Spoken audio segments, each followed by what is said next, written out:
الشيطان الرجيم بسم الله الرحمن الرحيم. So we'll just do the fiqh today, inshallah. Starting on page number 72. So far we've covered the timings of the namaz and those times that it's important to read namaz when you're not allowed to read the namaz.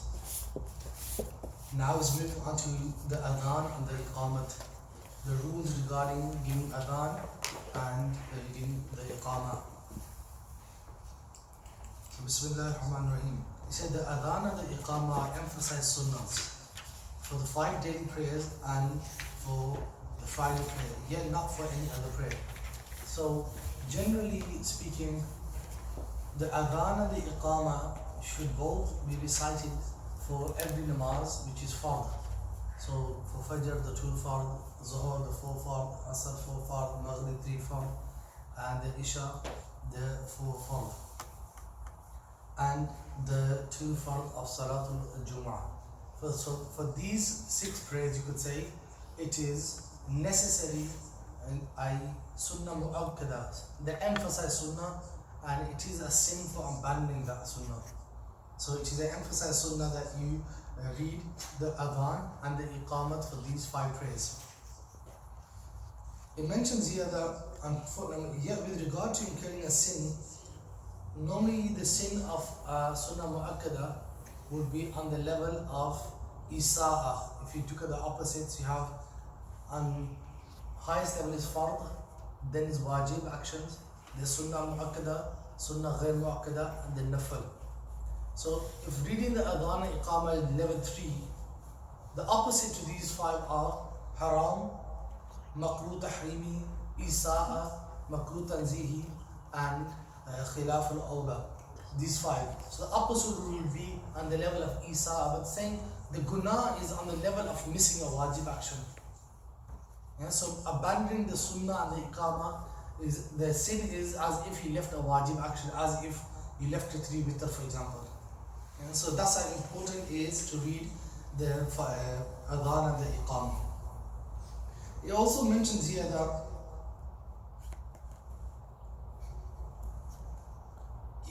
the same rule applies for the adhan and the iqamah if you're reading the namaz on time, which is known as adha, or if you're reading it late, which is known as qaza. Everyone knows what qaza means.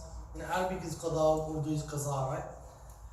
But if qaza would be if you miss the namaz. Now even if you miss the namaz, when you read the namaz, you still should do the adhan and the iqamah for the namaz. And a sunnah mu'akkada, you are sinful for abandoning it. But in a community like this, for example, this masjid, we read Zuhr namaz, the adhan is read in this masjid. That is considered for the whole community who comes technically under the community of this masjid, who's considered local of the masjid. They should do the namaz in this masjid. So the adhan will be sufficient for those houses as well. But even at home, now you're reading a namaz, you couldn't make it in the masjid, you still come at least you should do your iqamat. Right? So the iqamah should still be done at home when you're reading your salah.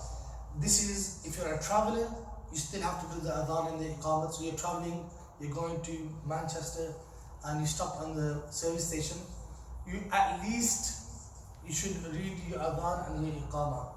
If you missed your adhan, for example, and the iqamats, they should be read, even if you're on. Normally people on their own, they put the musalla down and say Allahu Akbar and start the namaz. But you should still do your iqamat for the namaz as well. And so this rule applies if you're reading the namaz on time or late, so adha or qada. So opposite to qaza would be adha, which means on time. If you're traveling or if you're local, and then even if you're praying alone is mentioned.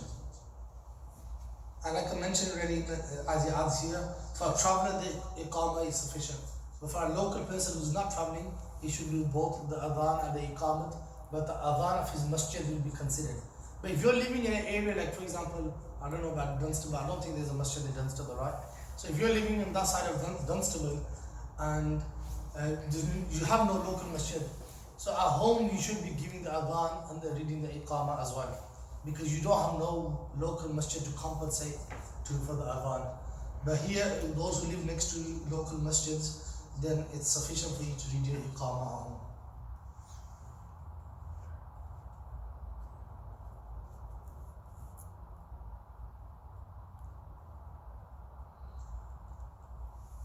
It also mentions here that when the person, so this is the general rule, that is sunnah mu'akkada, you should do the adhan in iqamah.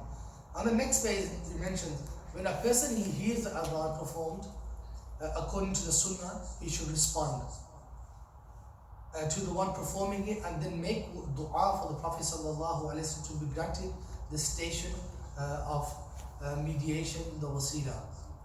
So that's the normal, is referring to the, when we read the dua, Allahumma rabba hadhihi ad-da'wati at-tamma wa salati al-qa'ima. This dua that we read after the adhan, that's what it's talking about, make a dua for the Prophet sallallahu alaihi wasallam. But before that, he mentions here, the one who hears the adhan being performed according to the sunnah. So the adhan first thing needs to be read properly.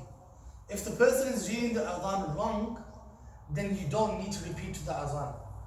Right? Technically, you won't be sinful for not repeating. But still, as an adat, as a habit, we should still, because otherwise, a lot of mosques, the guys don't read the adhan properly.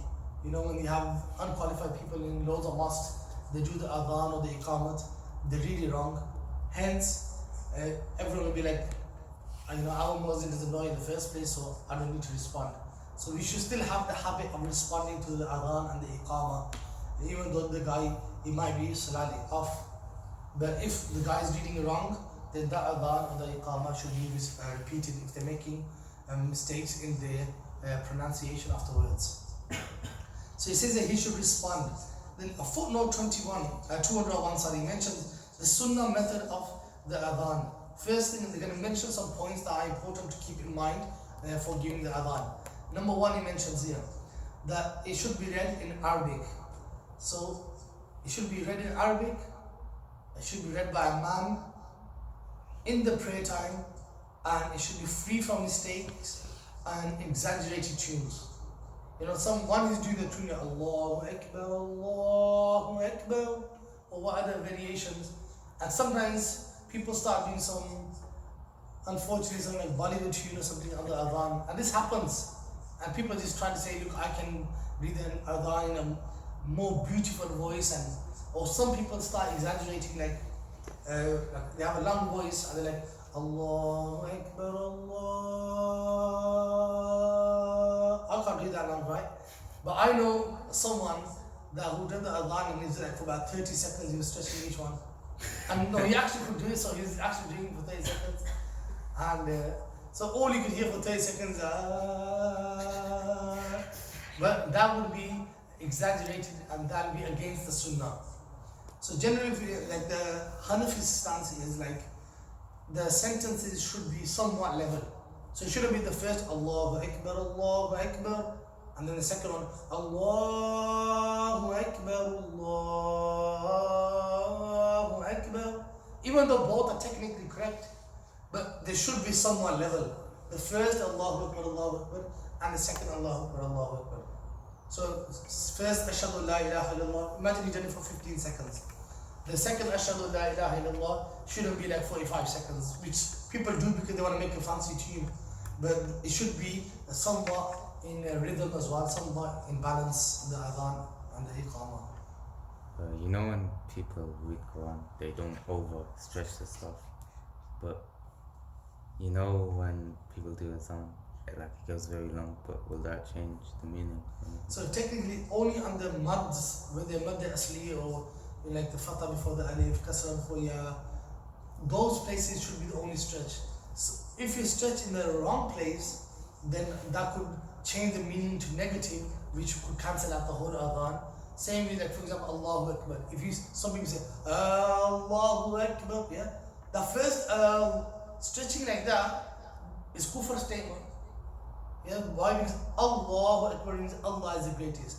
Allahu Akbar means is Allah the greatest? Is Allah the greatest? So that's a statement of kufr. Right? So it makes the action invalid. Same in namaz, people apply that in namaz. Allah, stretching the part is incorrect.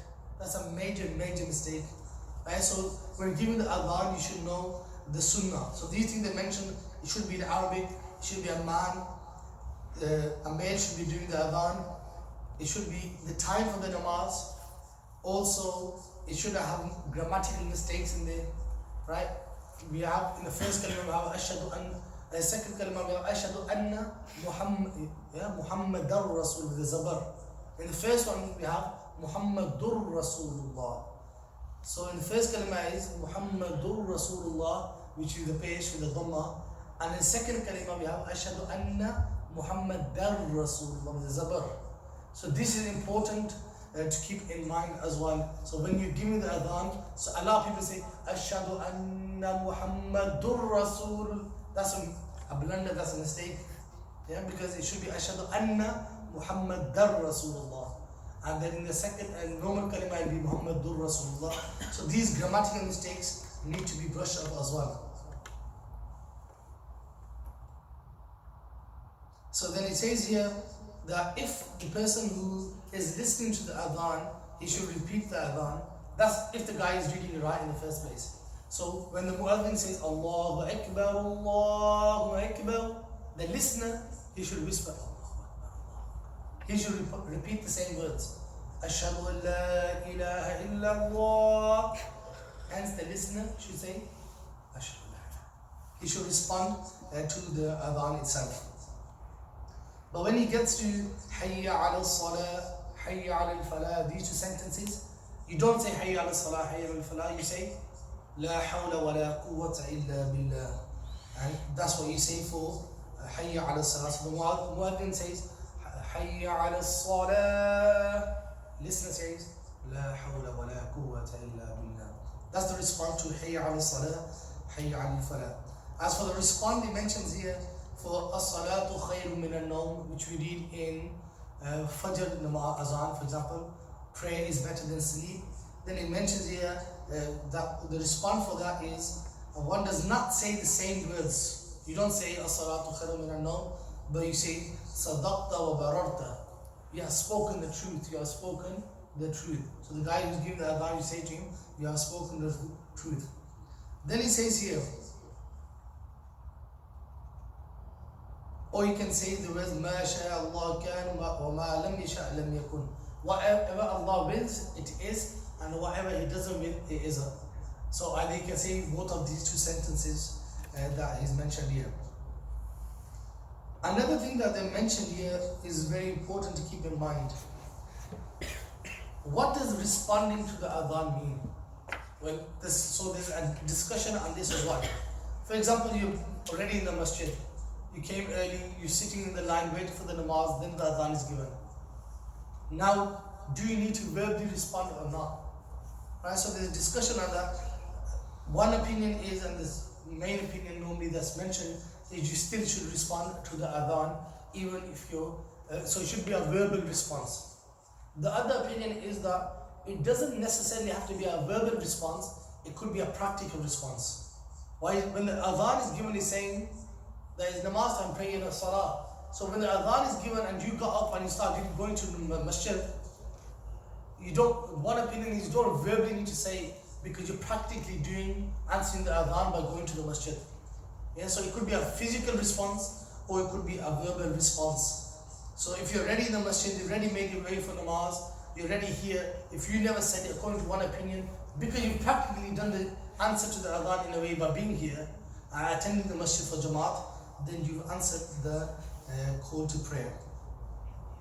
Also, it mentions here that there are some scenarios where you don't need to and you don't respond to the adhan. Okay, so the first one they mentioned here, when you're praying the namaz. So you're reading namaz, for example, your 4 sunnah of asr, and the adhan happens. In the middle of your namaz, you're not going to be like, Ashhadu la ilaha illallah. You don't respond. So one, you're praying a namaz. Second, if you're giving a khutbah. So if you're giving a khutbah and the adhan starts happening in the background, then you don't need to. Normally you'll see the imam generally stop. Why? Because people don't know. The public doesn't know these rules. So there's a Mawlana Sahib was talking himself during the adhan, right? But technically if the khutbah is happening, the imam is leading a khutbah, then he can continue, and he doesn't need to. Why? Because his dars of the Quran and Hadith is a form of ibadat, so he doesn't need to stop. Next, or the people who are listening to the khutbah. So if you're listening to a khutbah, you don't need to respond to the adhan as well. Or you're teaching a lesson, or you're studying in one. So now sometimes, like you notice, it happens in masjid that, for example, I'm teaching my class, I got one child left, namaz time happens, azan goes on, I'm like, the rest of you get to namaz, and I'm still listening to someone's sabak. That is allowed because I'm teaching him, and that's the only time he has, because after namaz he has to go home sometimes, right? So then, if there is time after namaz, then I should say, okay, we'll read after namaz. If they're going to go home, then hence, sometimes you might see that the teachers are still teaching in the masjid, because if you're teaching, then you can continue teaching while the adhan is happening. Or if you're studying in the class and you listen to the ustad, you don't start ignoring them and saying, I'm going to start responding to the adhan. He's saying, this is the sabak, and you're like, Ashhadu la ilaha illallah, Ashhadu la ilaha. When you're in there as a student and the teacher, whilst the sabak is being taught, you don't need to respond to the adhan. Whilst you're eating, you don't need to respond to the adhan. Whilst basically your body is uncovered, you're involved with your partner, or you're gone to the bathroom, for example, then you don't need to respond to the adhan in these situations. But like I mentioned, responding to adhan is in two ways. One is practically, physically going to the masjid, i.e. you're responding to the adhan, and the other one is verbally responding to the adhan. But we should adopt the habit of verbally responding to the adhan, as is an emphasized sunnah to do so. Next, he also mentions here that if the adhan is not read properly, like I mentioned already, then you don't need to respond to the adhan. I.e. the person who's reading the adhan is reading the adhan wrong. Also, if for example, Zuhr starts at 12 o'clock and the person started adhan early, 11:50, technically his adhan doesn't count because he started the adhan too early. So you don't really need to respond to it because he's not actually calling to a namaz, because namaz time hasn't even started. So in that case, you won't need to respond to the adhan as well.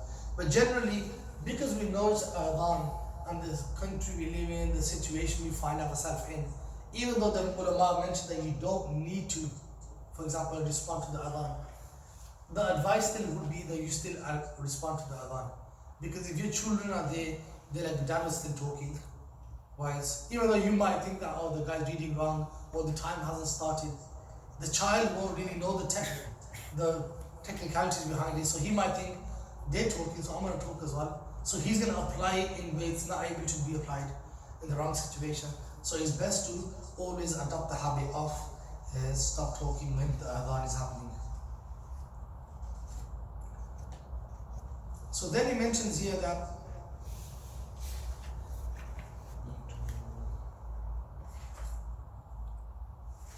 so on page number 73 at the top. So after he's mentioned that you make dua for the Prophet sallallahu alaihi wasallam, which is the common dua we read, Allahumma rabba hadhihi ad-da'wati at-tamma was-salati al-qa'imah. And so this dua that we normally read after the adhan, that's dua for the Prophet sallallahu alaihi wasallam, to give him maqaman mahmoodan alladhi yu'adda, granting the high rank that you have promised him. Then he says the phrase Allahu Akbar is said 4 times. He's telling you how to give the adhan in the first place.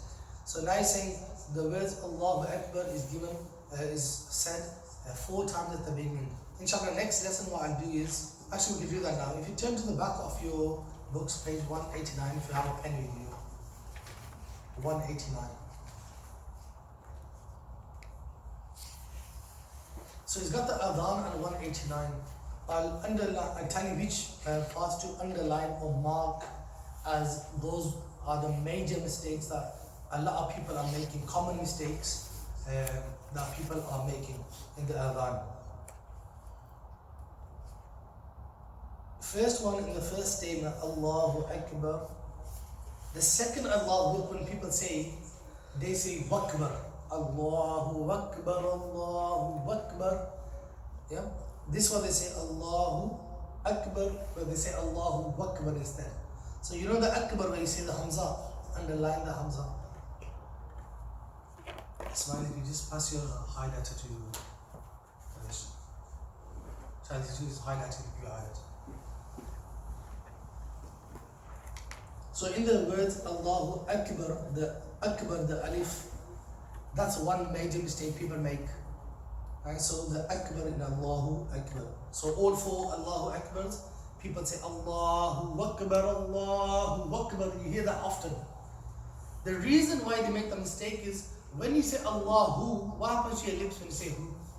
They go round, right? Allahu. But when you say Akbar, your lips are supposed to be back. But people start the word too quickly. So they do.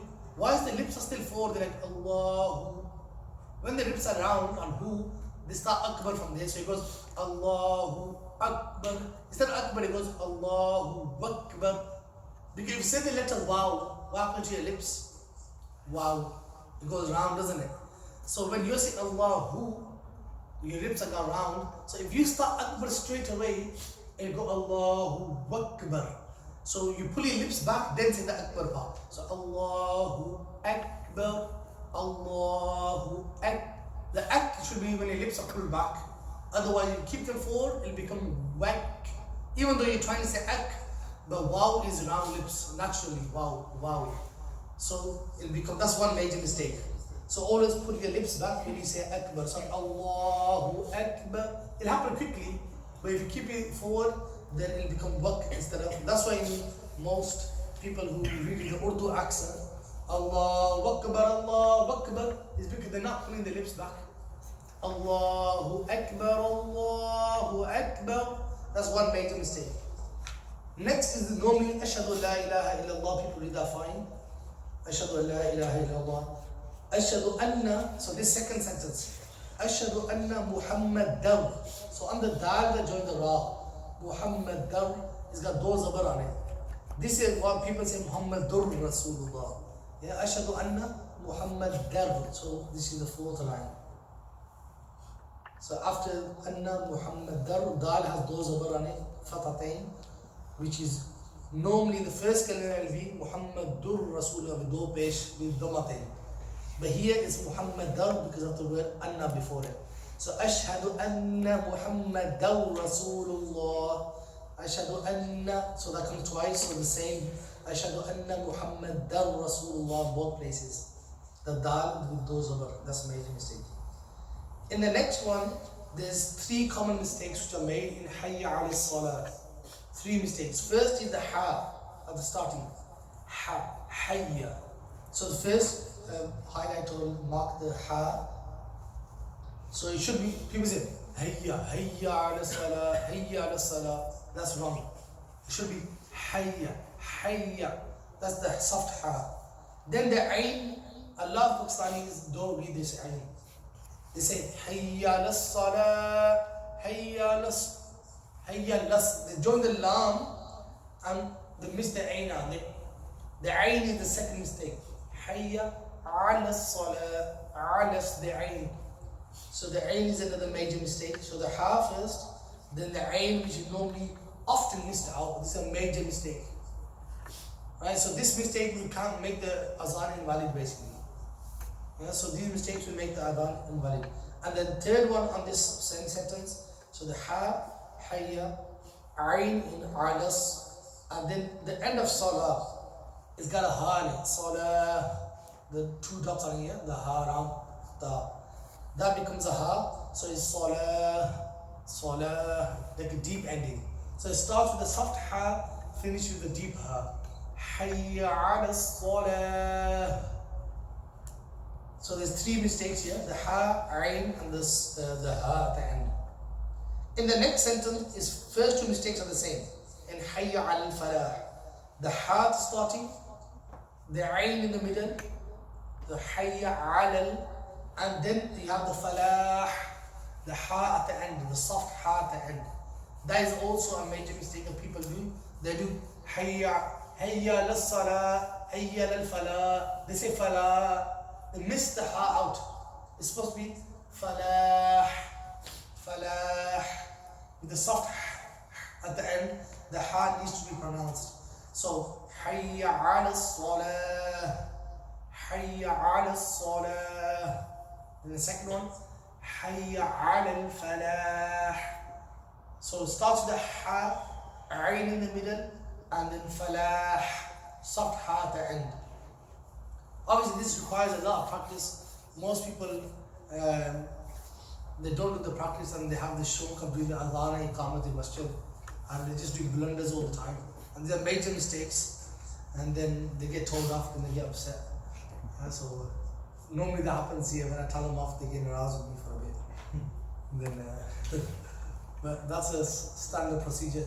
Obviously you have to tell people, otherwise they're going to be reading wrong and then it doesn't count. And then back to Allahu Akbar, saying it won't be Allahu Akbar, same mistake will be here, and the last part is fine, La ilaha illallah. If you turn over on the next page,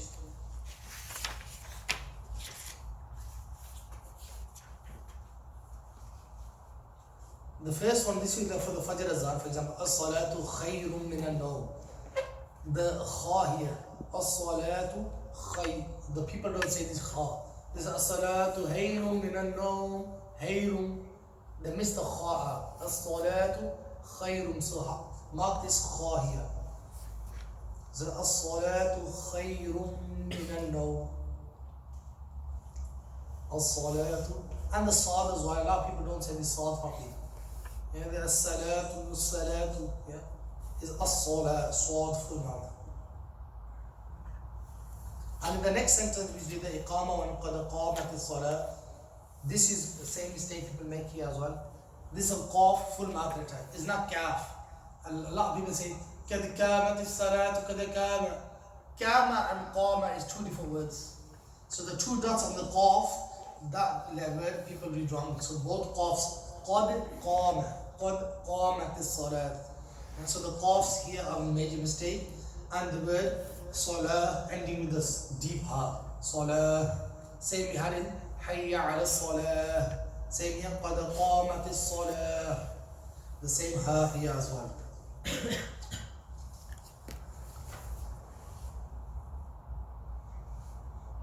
So those are the major mistakes that people normally make for during the adhan, or the iqama. So if you want to give the adhan and iqama, make sure you practice those parts properly.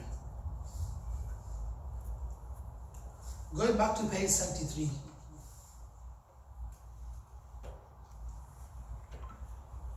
So it says that the person calling the adhan, near the bottom, the person calling the adhan should pause shortly between each of the sentences. So that if you read an adhan, you pause between them. Allahu Akbar, Allahu Akbar. Then pause. So the people who are listening, they have enough time to respond. Some of the ulama mentioned that the pause should be similar to the length that you read the word. So if you're like Allahu Akbar, Allahu Akbar, 5 seconds, wait 5 seconds. Hence, if you've been to like places like Turkey and stuff, you'll notice that they actually, it happens in Turkey, it doesn't happen in Pakistan. They don't have to read that. But generally in Turkey, like for example, when they give the adhan, you'll notice that they're pausing quite a lot between each sentence. And if you're there, you might think that has the guy stopped, has the adhan ended. Sometimes the pause is like you're 10-15 seconds, and you think that has the adhan finished.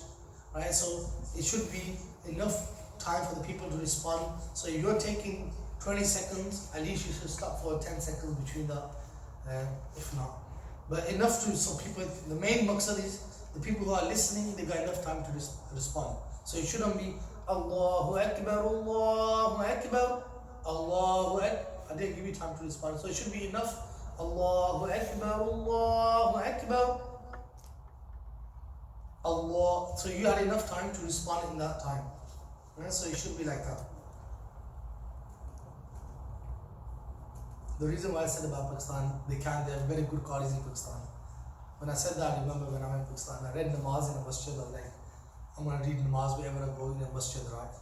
So the first masjid I walked into, the guy started in namaz, and I had to ask Allah, I couldn't stand through his Fatiha. It was so bad. Yeah, I don't know what surah he was reading. He told me Surah Fatiha, man. It was so bad. Me and my friends and my cousin started laughing. And they were like, "Chalo, we'll go come back and pray."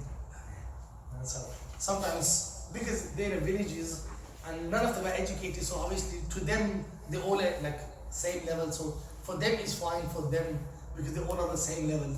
But if you know that they're really wrong, then your namaz won't happen behind them. If you know they're making major mistakes in the tilawat, then your namaz won't happen. So either you should lead it if you know how to lead it.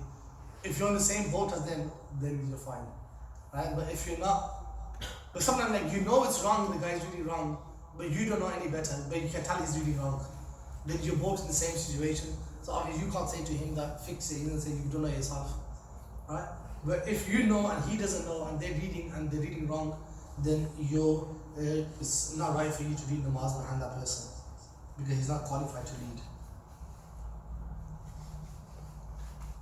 The next he mentions here that the iqamat should be read quicker though. So the adhan will be loud and slow, iqamat will be quiet and quick. And hence we experience that in masjid all the time, everywhere we go. And for normal namaz, the muaddin, he should take a seat between, basically he should sit down, have a space between the adhan and the iqamat, except for maghrib namaz. After the adhan, he can read the iqamat straight away without sitting down, and because maghrib should be read as soon as possible. Now the next masala they mention is, can he give the adhan or the iqamat without wuzu, or if you need to do ghusl? So we covered this part already about sometimes you need to have a shower, sometimes you only need to do wudu.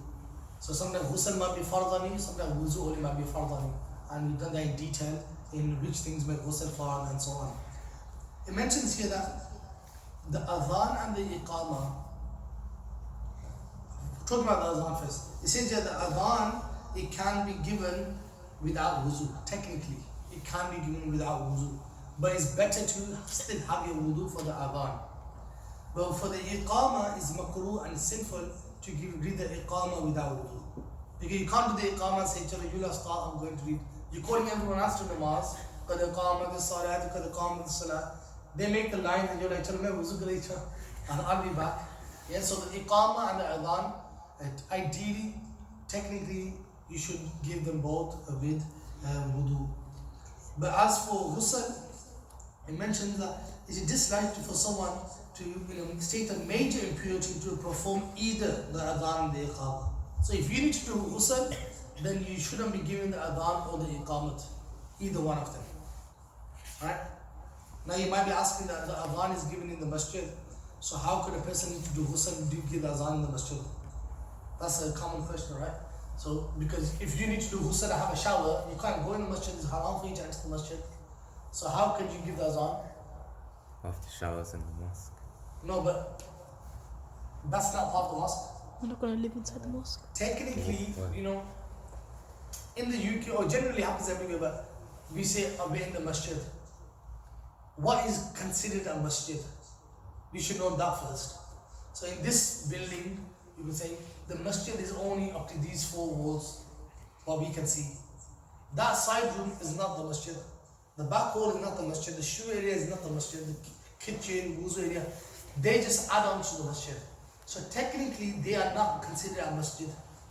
That's one thing to keep in mind. So a person who needs to do ghusl, he can't enter these parts of the masjid. Same with a woman who is on a monthly cycle, her periods, she can't come into this hall of the masjid. But they can go to the side hall over there.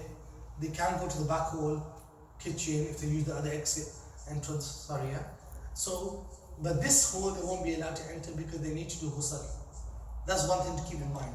Second thing it mentions here that the person, if he gave azan or iqamat without ghusl, right?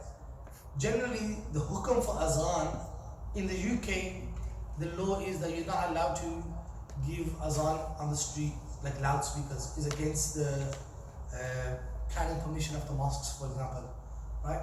So you're not allowed to do azan on the loudspeaker. Hence, you have to do azan inside the mosque. So we have the speaker here. But technically, the adhan should be given outside the mosque. Because no one standing inside the mosque and calling the guy to namaz, right? So hence in Pakistan, what do? They go on top of the minara, if the masjid got minara, or they'll be inside one of the. They normally have like a small room made. If obviously the masjid is made by ulama and imams, they know that rule, so they'll put the speaker system outside the adhan one outside the masjid hall, right? But in those small mosques in the ground, obviously normal, simple people make them, so they normally put the speaker probably inside the masjid like the UK we have, right? But technically, it is better and recommended that the adhan be given outside the masjid hall, right? So that's the proper way to give the adhan. So hence it mentions here that the adhan shouldn't be done by someone who needs to do ghusl. He can't enter the mosque, but he can probably still give from outside the hall, outside the masjid, right? Or you can still give it at home, for example. Then he still is not allowed to do the adhan and the iqamah. But if you need to do wudu, you can do the adhan, but you can't do the iqamah. So if you need to do wudu only, then you can read the adhan, but you can't do the iqamah. And then he mentioned again, they both need to be done in Arabic. And that's the correct opinion according to this. Also he mentions here some things about the person who's giving the adhan. Like what kind of person he should be to give the adhan. So first thing he mentioned, the person should be a righteous person.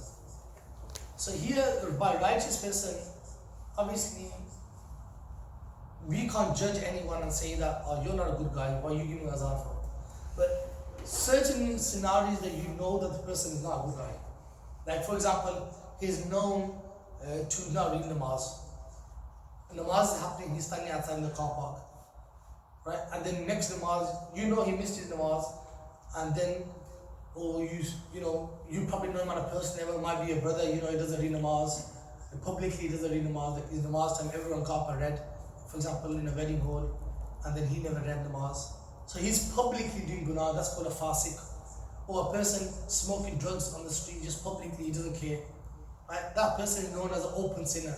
If a person is an open sinner, then he shouldn't be doing the adhan in the masjid. Imagine he's having drugs on the street, and publicly he's smoking on the streets and acting bad, right? And then he come in the masjid and he's giving the adhan. What's people gonna say? Do the druggie give adhan? Yeah, just he give an adhan. So it's not a desirable person to give the adhan. So a person who gives the adhan, he should be a person. Everyone commits sins, so you can't say a person who doesn't commit sins. But he should be a person, firstly, he doesn't do major sins. And secondly, his sins are not in public.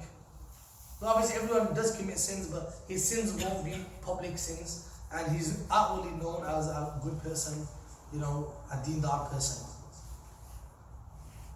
So that's the first thing, the person who gives the adhan should be pious. Second thing, that he should know the sunnahs of the adhan, the tariqah to give the adhan, how to put the hands, for example, where to look during the adhan. And the simple procedure would be that your chest should face the qibla. Right? So even in namaz, like a side note I mentioned, that when we say we're facing the qibla in the namaz or facing the Kaaba, your chest is considered, it's not your face. Right? So your face is not considered. If you're standing like this and the qibla is there and you're doing this, you're considered not facing the qibla. It's where your chest is facing. So imagine you're reading namaz and you went like this, your neck was hurting, right? And just to stretch your neck, is your namaz broken? No, it's not. It's perfectly fine. Why? Because you never turned away from the qibla. But if your chest moves away from the qibla, then your namaz is invalid. Same with the adhan, when we say we face the qibla, then your chest needs to stay facing the qibla at all times. Then when you say hayya ala salah, hayya ala falah, your head turns, not your chest. A lot of people you see, right, this is against the sunnah. They give adhan, they're like hayya ala salah, the turning full. But the sunnah is actually to turn face the qibla away from on the right side. But your chest stays towards the qibla. So you read hayya ala salah. Easily would be if you lift your right arm, naturally your head will go that way, right? So that'll be, but your chest is still not moving. So here you're looking there, but your chest is not moving. People do this and this. That is that's against the understanding of when you turn to your right and turn to your left. That's another thing they mentioned here. Another point they mentioned is A person who's giving the adhan, they should know these things. When you give the adhan, you cover your ears. So there's different methods. Main thing is you block your ear, because when you block your ear, what will happen to your voice? Naturally you speak loud. That's why, when a person who's hard of hearing, or they, like you could say, deaf, they normally speak louder.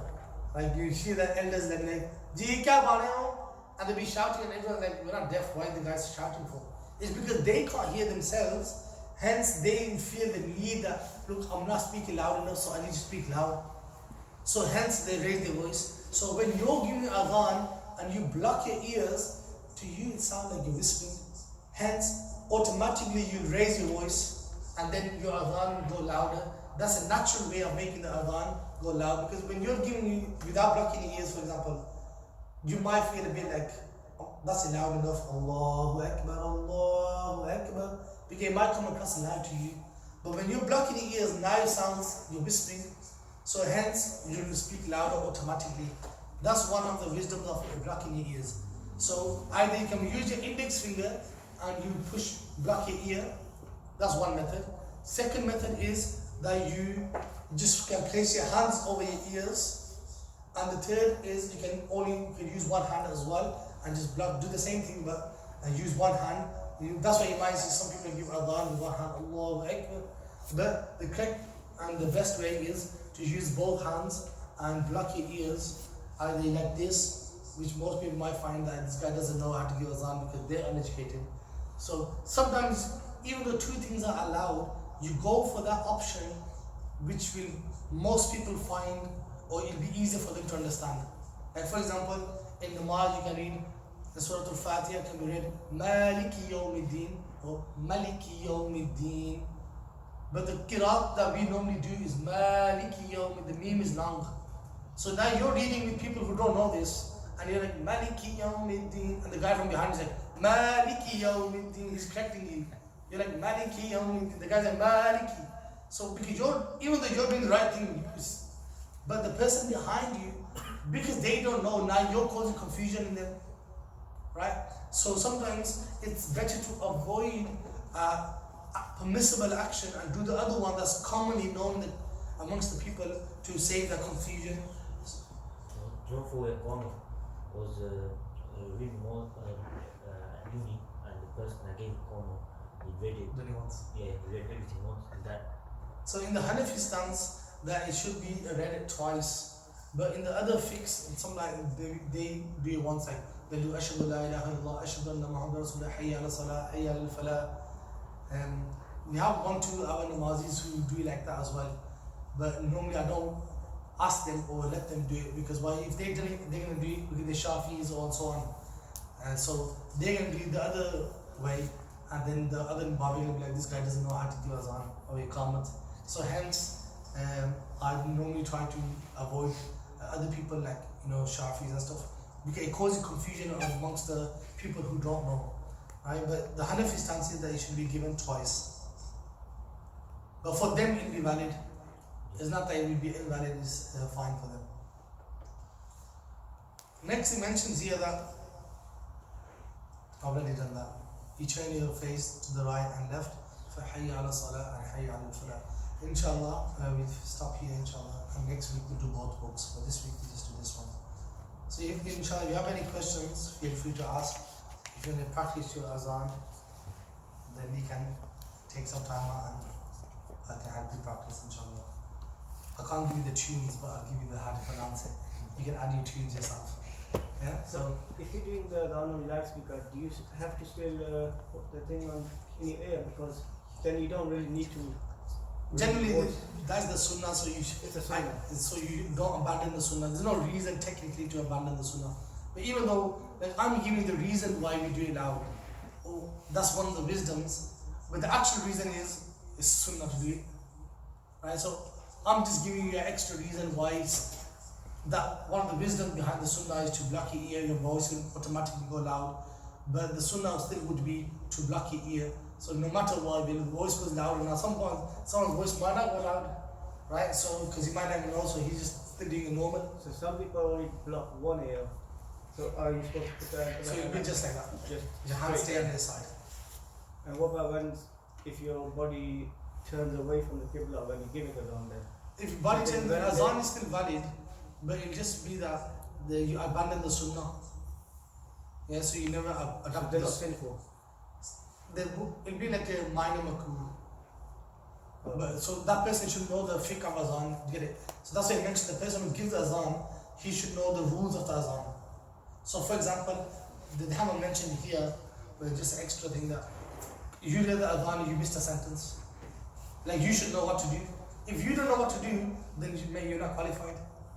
Yeah, so like for example, I read Ashhadu an la ilaha illallah, missed it out the second time, and I went to Ashhadu anna Muhammad Rasulullah, hayya ala salah, hayya ala falah. I got to hayya ala falah, I was like, I think I've done Ashhadu la ilaha once. Now, near the end, what you do is you go back to where you forgot and you continue from there. Yeah, so if I forgot Ashhadu la ilaha illallah, I got right to the end, Allahu Akbar, Allahu Akbar, and it just clicked. Now you know what, I missed a sentence out. Wherever you missed it from, you go back from there and you continue. So you add that back in and then you continue from there and you finish off like normal. So that would be like if you, for example, another thing would be like, if you know you read it wrong. So imagine I was supposed to say, Hayya ala salah, and I said, Hayya las salah, and then I realized that I should repeat that sentence again. Hayya ala salah. So now the listeners, they might not know the ruling, they might not know the tajweed. So they might like, this guy read it 3 times. But you know that, okay, first time I read it wrong, I'm just correcting it because I read it wrong first time. So you repeat that sentence again. So these fiqh rules, you need to know them technically to be qualified to give the adhan. But what if you do it and then get it wrong? And then you don't have to correct yourself, then be like, you know, our Baba will say, Tu ki koi bada nahi aasi hai. Why are you giving azan for? So it's important to know the fiqh beforehand, and then inshallah if you have any questions you can go there next time, inshallah, just write them down or message me. Sometimes you remember later some of the experience you might have.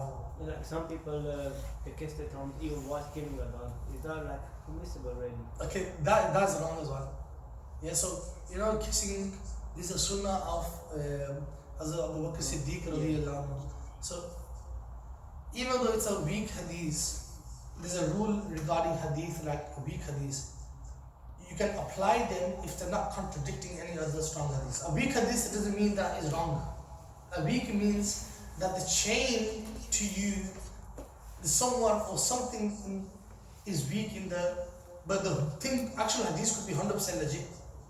But it's just that in the chain of people, someone might be known to have poor memory. So they say the person in the chain of this hadith, he is known to have a poor memory. So he might have said the words wrong, so it makes the hadith go, you know when they say weak hadith, not correct hadith, not authentic, it's generally got to do with the chain. People who are in the chain, are they authentic? Are they known to be a liar? For example, there might be someone in the chain to be a known liar. He might be speaking the truth at that time, but let's say, no, he's known to have lied on this occasion. So hence, this weak hadith goes to be weaker because one person in the chain who's narrating it is considered to be a person either weak memory or a liar or might have other bad characteristics. He's an argumentative person who got bad character, uses foul language. You know, all these things, it takes the caliber of the people down. Right? So then they'll say, okay, the hadith is gone a weak 11, weak 11. So when they say it's a sahih hadith, they'll say all the people in the chain, they have good memories. All the people in the chain, they spoke the truth, and generally they're known to be people who spoke the truth. All the people in the chain, and so hence the hadith. But even the weak ones could be 100% authentic. Right? So this is about kissing the thumbs. Those say, some people say, oh, you don't need to do this and that. Is mustahab, is a desirable action, and it's the sunnah of Hazrat Abu Bakr Siddiq. So if you did do it, then it's perfectly fine to follow that sunnah as well. That's the first thing. Second thing is when you should do that, when you shouldn't do that. A lot of people don't know how to. So when you're listening to the adhan, that's when you do it. When you're giving the adhan, you do the sunnah, which is give the adhan. Hazrat Abu Bakr Siddiq radiyallahu anhu, he didn't give the adhan and in the middle he was doing this. That's the first thing. So the person giving the adhan, he doesn't do it. The people listening to the adhan, they do that. Right? The third thing is, how do they do it? You know how Pakistani, they do in wuzu as well, right? That's wrong as well. When they do wuzu, they'll be like, you know, when they do masa, they're like, people do that, you know, see, yeah, this is just made up. You know, they do that when they do masa. That's the actual thing in Pakistani culture. I don't know if it happens anywhere else. But they do this, and then they do that, yeah? That's wrong. Second thing is, when you actually do that thing, is you kiss your nail and you wipe the name of the Prophet Muhammad, and it should be done without, like, when people, it should be done without that noise. It's more of like more of a other kind of thing towards the name of the Prophet Sallallahu Alaihi Wasallam. So that's how you do the nails, and then you wipe it over your eyelids. That's one thing. Another thing is that when the khutbah is given, Jummah khutbah especially, you don't do it then. You know, when I sit here and then the second azan happens for Jummah, and then some people do that in the second azan. In second azan, you're not allowed to do that for the Jummah one. You're not allowed to, even if someone calls you, you can't allowed to talk to them. The second, the khutbah, during the khutbah, you're not allowed to be talking, having conversations, or even doing this, which won't be a sunnah at that time. So that's, but you are allowed to do it. It's a sunnah of Abu Bakr Siddiq radiallahu anhu, and it's a good thing to do. Yeah, some people say, oh, it's a weak narration. Weak narrations, if they're encouraging you to do something, like, you know, you might have a weak narration. If you read 10 nafal, or this will happen, if on this special night, people say, oh, that's a weak hadith, brother, you don't follow that. You're allowed to follow it if he's encouraging you to do good things. Yeah, so a weak narration, you're allowed to follow them if they're encouraging you to good things, as long as they're not clashing something that you're supposed to be doing. Like, for example, one of my friends, I would say, yeah, someone told me he's going to a difficult time and said to him that you read 100 nafal, and in each rakat you read 10 times Surah Ikhlas, Qul Allah 10 times. So that makes 1,000 Qul Allah in namaz. So he read every rakat, Qul Allah, the Lord. He read it, he smashed it, he did it, right? It took him hours. Fajr time, Basra, he didn't know it, Fajr. Yeah, so, and then he goes 3 days, I couldn't get out of bed. Obviously, the guy's never read namaz, he was Pashan, someone said do this 100 times, 100 rakta, 10 times Surah Ikhlas. Chalo, it's a good thing to do if you're not going to sacrifice your other fard, right? So he obviously did it, and then 1 week he was in bed. Baki fards took chutti from work, everything. Yeah, so sometimes you have to use your akal as well. So you have to be realistic and how you apply these things as well. So inshallah, I pray that Allah subhanahu wa ta'ala gives us all the tawfiq to do Amal on this amin. Allahumma rabbana atina fid dunya hasanatan wa fil akhirati hasanatan wa qina adhaban nar. اللهم إنا نسألك علما نافعا ورزقا طيبا وعملا متقبلا وصلى الله تعالى على حبيبه محمد وعلى آله وأصحابه أجمعين برحمتك يا أرحم الراحمين.